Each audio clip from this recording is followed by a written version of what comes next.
In this video, we're going to be using the channels in Photoshop to select out line art in a drawing that you've scanned in to the computer.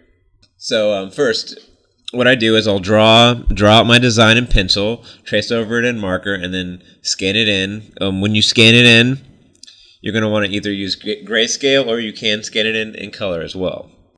So here we have my design. It's all drawn out pretty much the way I want it. But the problem working like this is it's all, the black and the white is all in the same layer. So what we're going to do to select it out is first we're going to go to Image, Adjustments, and then go to Levels.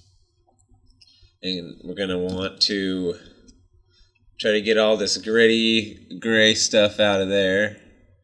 All the little pencil lines, all the eraser marks. So that's about right there. Go ahead and do that. Alright, pretty good. And then after you got it the way you want it, go ahead and go to the little Venn diagram, the 3 circles there. That's your channels. You're going to want to click on RGB, control click on RGB. It's going to select all the non-black areas. So after that, hold Shift Command or Shift Control if you're on a PC. Shift Command I will invert the selection.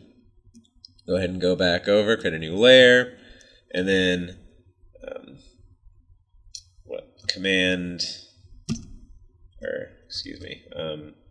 Alt Delete will fill with the color you have on the left here, the color on top, or the color on the left, excuse me. If you hold Alt, it'll fill with that color. If you hold Command, it'll fill with your secondary color there. So you're going to go ahead and fill it with black. So there you have all that on a layer by itself. And then just go ahead and push W to select the magic wand. Then just go ahead and click. And then you can invert that selection. And then the areas you don't want selected, just go ahead and hold Alt and start just clicking away. Get rid of all of these little interior spaces that you don't want to fill in with black. And then go ahead and hold Alt Delete, push Alt Delete, and it will fill in. Missed something right here. So click back to the magic wand. And then I'm just going to go to Select, expand the selection 3, and fill that in. And so that's basically the process I go through for getting the initial art ready to go in the computer.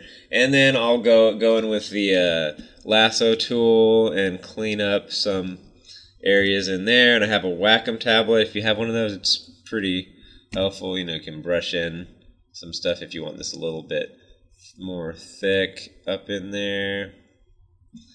You can go ahead and select out some stuff right in here. But that is essentially the process for getting the art ready before I texture it. If you enjoyed this video or found it useful at all, please leave a like. It really does help us out and lets us know we're on the right track. Also, if you haven't already, please hit the subscribe button for more art-related tutorials and content, and hit the bell icon so you're notified when our videos go live. I'm Joe Worley, thank you for watching, and I'll see you in the next video.